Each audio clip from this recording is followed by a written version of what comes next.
The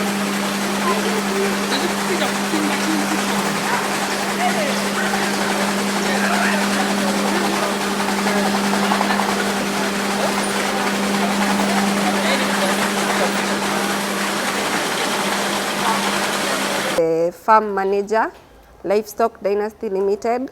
So most people are, why not Elite Dairies? So I think I should clarify that. We are Livestock Dynasty Limited, which is an umbrella, because Elite Dairies is the cow farm.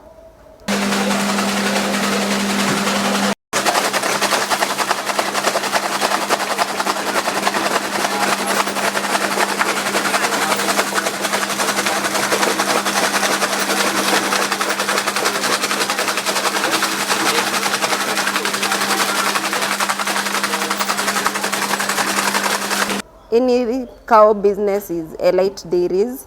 Now we have Pig Dynasty, which is pig related business, and Sanen Dairies, like the yogurts I've seen you taking, they are called Sanen yogurt. It's from the goat department. So just livestock is just an umbrella for all other activities within this farm. So I'll speak about feed formulation. We make our own feeds in our store. I'll show you. So what is important to know about feeds? What makes a good dairy meal is energy. You have protein. You have salts. And you have supplements. Yes.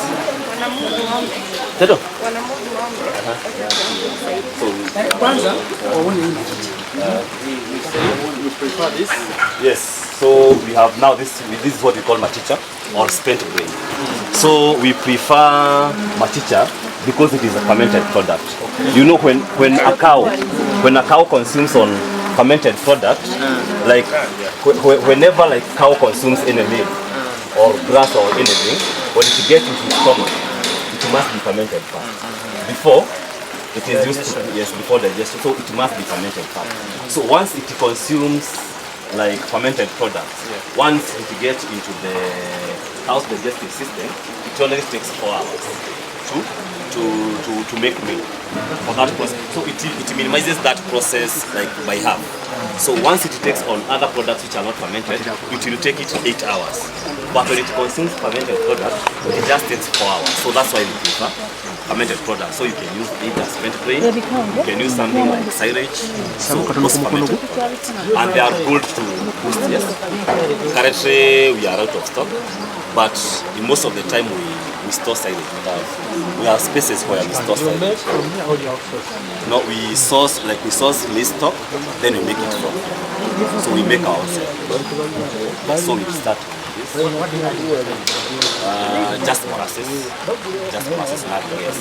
Then when we are preparing silage, we make sure that we press it well to avoid like air inside. Yeah, because like when air gets inside, it damages very fast. Yes. No, just any step. Like all animals, even the pigs, they feed them. Even the goats? Even the goats, yes. Even the goats. Then now like milk, when cow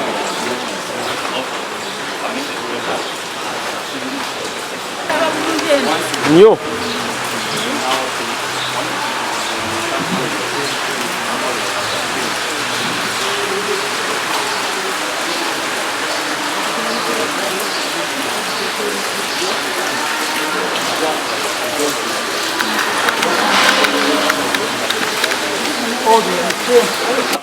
We source them either from breweries. We have one brewery here along the Baker Road, and we have another brewery like all the way from Kisumu. It's one of the family Yes.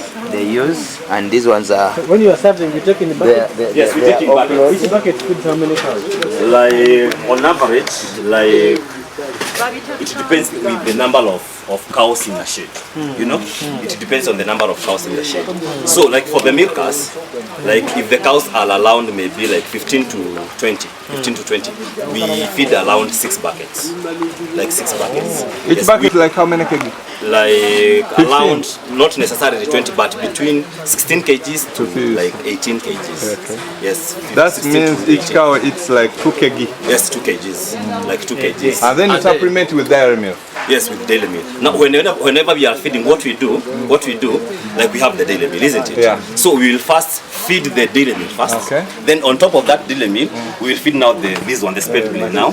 So we'll feed the machicha like on top. Okay. Then if we have silage or something like kusan, we'll feed it now on top. So we will wait for cows to consume it. Like full. Yes. Once the cows are done, now we can feed the grass. Now we can feed the grass. You don't do No, we TMR. feed the grass first. You don't do TMR. Yes, mixed You ratio. don't Oh, mix them all together. we do it. But like for the grass, we normally feed it last. We normally feed it last because when you feed it at the same time, you will realize that cow will prefer like eating this first, leaving the grass.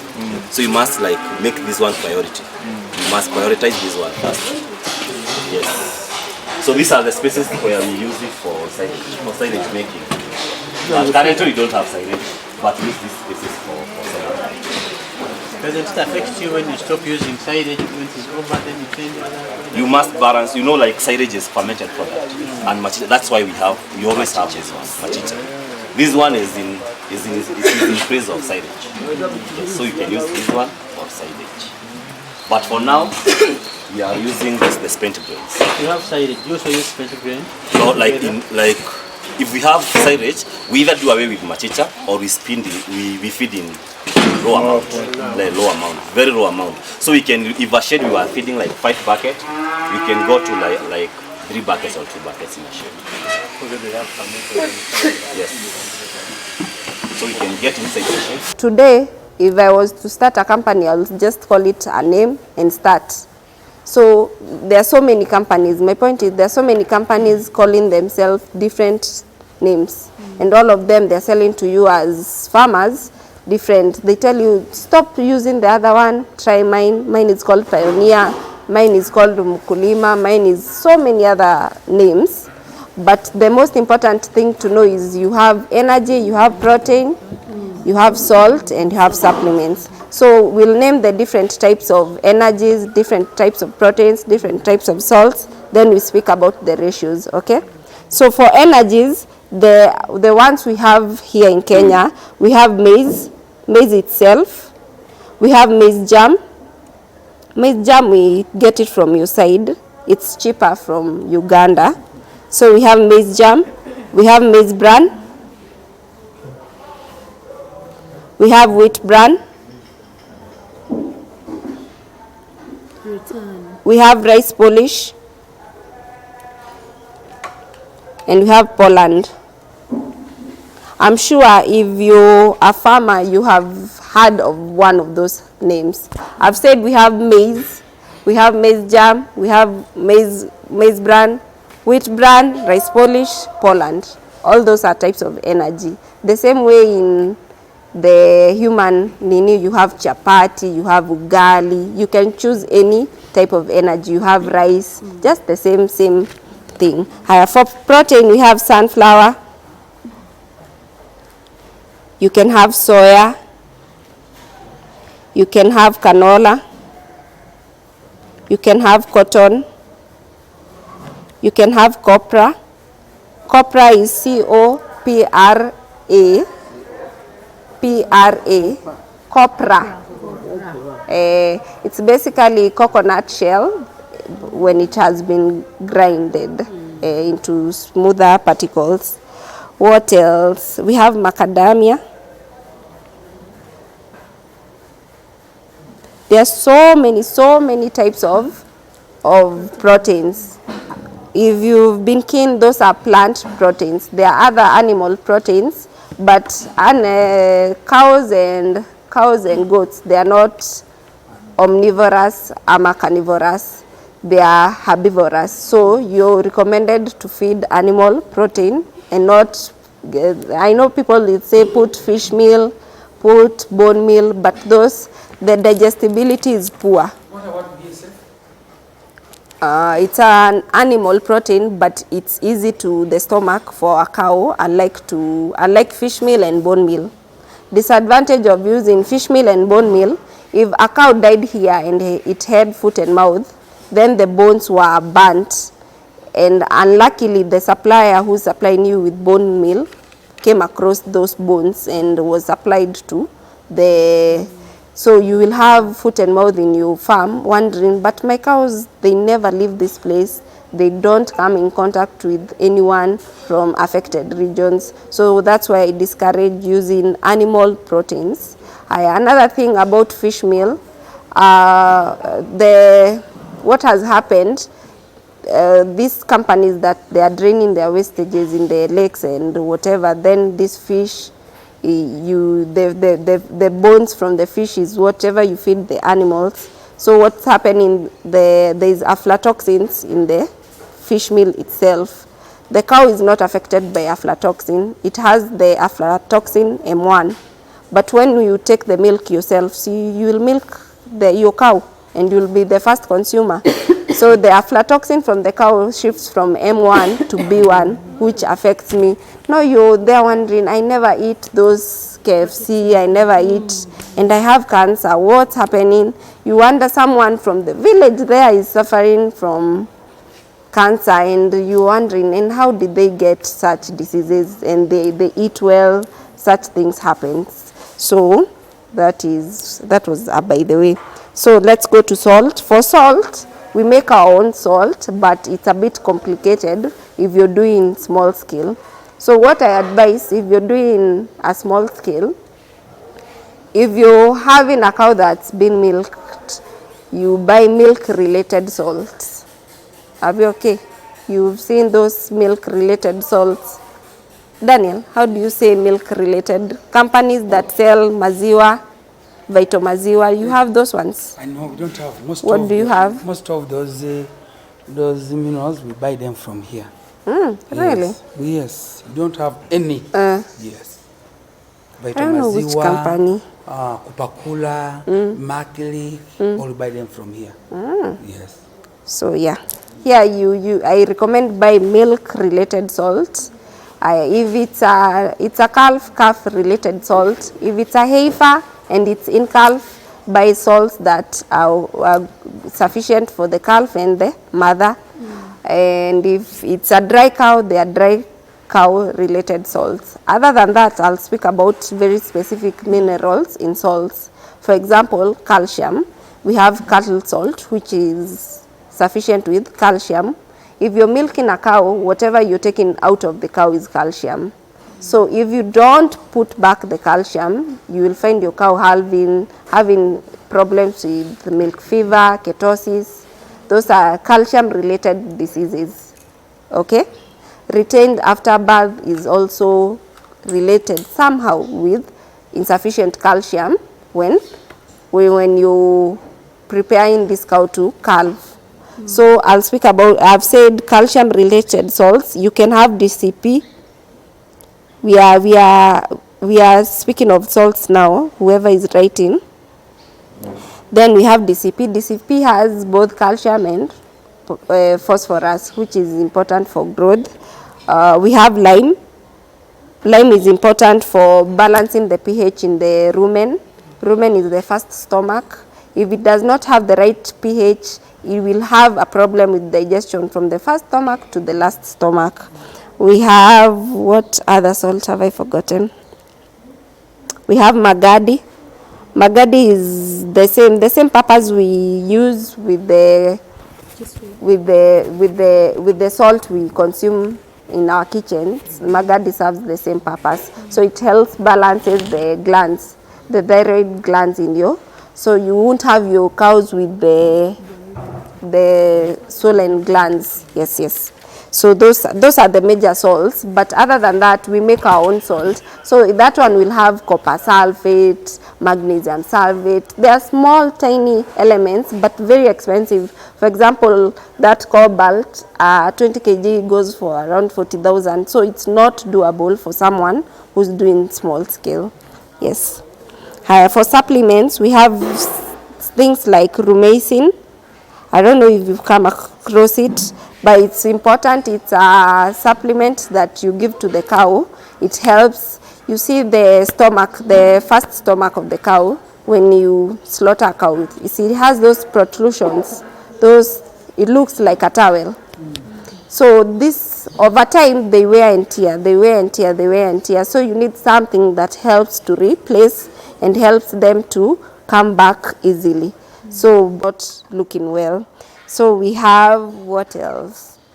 Yeast is also another supplement, but us you won't find us using a lot of yeast because we have the machicha, the brewers yeast you found there. So whatever we are looking for in that machicha there is the brewer's spent grain, is the yeast. So as we don't have a lot of yeast in the store, but we have it.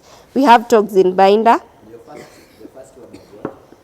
Rumacin, R-U-M-E-S-I-N, rumacin. We have toxin binder. When you buy a lot of feeds, even when you buy small feeds from a supplier, maybe you're transporting it in a pickup, the pickup was not well closed, ama in a lorry.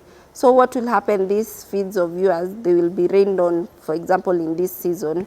So the feed was okay, leaving from whoever was supplying you did not have a problem with the storage. But you, when transporting, maybe somehow the feed came in contact with water. So what will happen, aflatoxin will start developing in your feeds. So maybe you feed your animals and you find them having issues with bloating, or it could lead to death if the feeds were not well supervised and the aflatoxin levels were very high. Okay, so well knowing those 4 categories, I've divided them here. So well knowing all you need to make a dairy meal, now it goes to cost.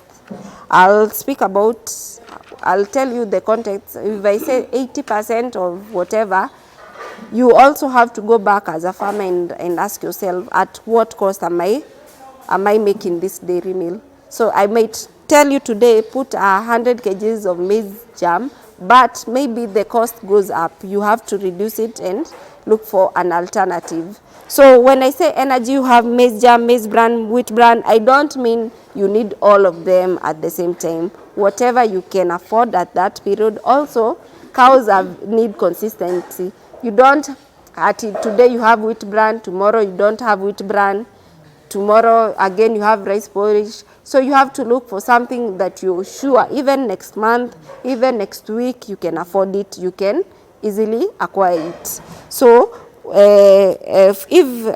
for our feeds here, we make 2 types of feeds. Currently we are making 2, but there are seasons we make even 3 for the cows. So we have milkers. Those are cows being milked, and we have non-milkers.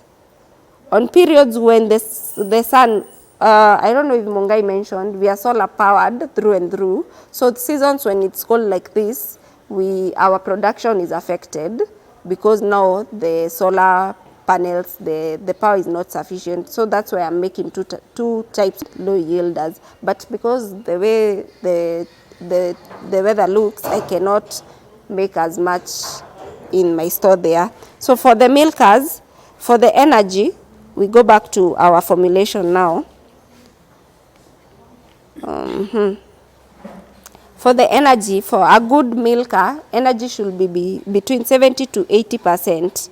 When I say 70 to 80% of whatever you're making. Are you making 100 kgs of feeds? Are you making 1,000 kgs of feeds? Are you making 70 kgs of feeds? So 70 to 80% of whatever you're making. For us, the machines make 1 ton. So when I speak of 70 to 80% is 700 to to 800 kgs of energy. Higher for the protein should be between 18 to 21% of protein. So if I took 70%, then now I have 18% of protein.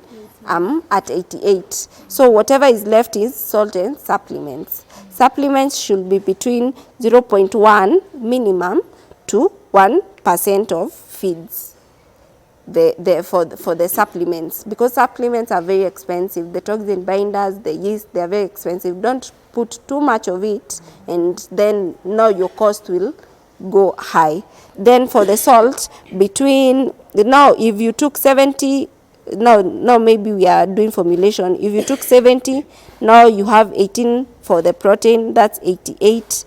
You took another 1% in supplements, you are 89. Whatever is left is 11%. Now that will be your salt, just that. Now you've already made your formulation. Are we together? So now here you have to work with whatever you're making, higher. If you're doing very small scale, instead of doing all this purchasing maize jam, buy maize, buy dairy milk from the company you're buying. But if you're working on your milk production, work on your protein. Here, most people, they make the mistake. They are looking for milk, but you bought dairy milk from a supplier.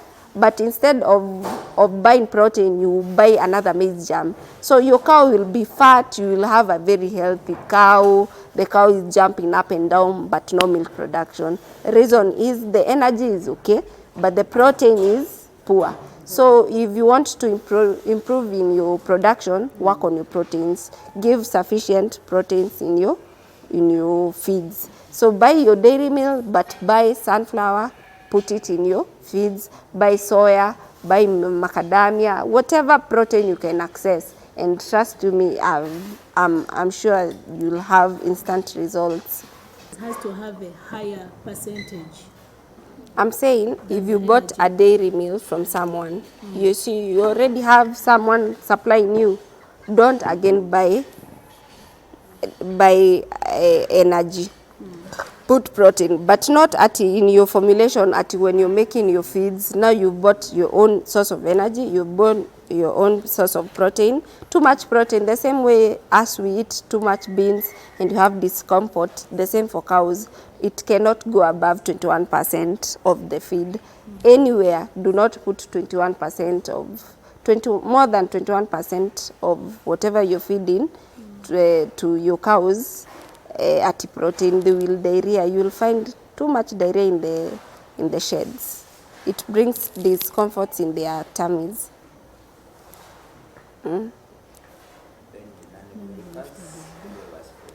Oh, for the for the non-milkers, what's different is the salt. Number one, salt. Whatever salt you put for milkers is not the same with non-milkers. Now I'm speaking for heifers and stuff.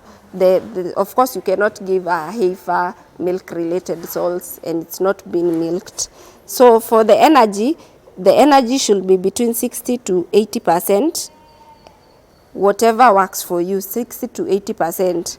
Too much energy, now the heifer will be up and down, a very fat heifer. When I say 60 to 80%, now when you're almost serving it, don't give it too much energy. You know what happens? Too much energy will be converted to fat. Now this heifer will not conceive because it's too big. You've seen cows that are too big, they are not conceiving. So you want to limit the energy if it's not yet conceived. But the moment it conceives, you add your energy. You increase the energy because now the feed it's feeding, it's for the mother and the calf. Yes. Higher for the protein, because it's not being milked, be between 14 to 16%, not more than that. More than 16% now, that protein is too much for, especially if it's not conceived, it's not necessary for that cow. Then for the supplements between 1 to 2%, that's sufficient. Now for the salt, after if you've taken 60 plus 14, whatever is left, salt, you work with it as the last option. Maize jam, is from your side. You know, there's local, we call it local and we call it Uganda. There are two types of maize jam and they are totally different. So what I've realized from your side, yours you don't do, it's called dehaling. Yani you don't take the yellow, the embryo kwa maize. You see, if I tuko na maize jam ya Uganda hapa na ya Kenya, hebu ni kuje na, I think tuko na maize bran na hebu ni kuje na zote waone. So That's what I know. sawa. So Explaining it, I want to hear if that's what I know. So from my whatever we know here, the maize jam from your side, you don't remove the yellow part, the one that has the fatty fat, and that's the most important one because it ferments naturally. The maize jam itself ferments. So what happens? The digestion will be easier for the stomach. For the Kenyan one, you know, we take it from companies that we take our sifted maize meal, the one we eat. So what happens ya Kenya, it's just the one that has not passed the sieve. You see, the one for human consumption is the one, the grade one, the good one, the one from the last sieve, it's fine. The Kenyan one, we take grade 2, the one did not pass, you get. But yours is not that one, yours is purely fermented one. Yours, that without even consuming this Kenyan one, you can work with that one purely. Yours makes more production in milk than ours because of that fermentation bit. In my dairy milk formulation, if I choose to pick one item from all these categories, let's say from energy, sometimes we farmers we go for low cost raw materials. If I say for them which brand is Cheap. is cheaper, if I choose which brand, then I go to protein, I also pick the cheapest, maybe copra and golden salts. Will I still get a balanced dairy milk? No, cheap is expensive. Wheat bran is really poor source of energy. You can't rely on wheat bran alone. Yeah? The same as humans. The way we say if you eat ugali, you're better off than someone who's eaten rice. Same reasoning. You'll rather eat maize than eat rice. Same reasoning. Even for cows. Wheat bran is the poorest source of energy among all those I've mentioned. That and rice polish, poorest. If I do a And is the cheapest. let's say Yes. if I'm going to do 70 kilos, then I say maize jam 20, wheat bran 30, pollard 20. That's fair.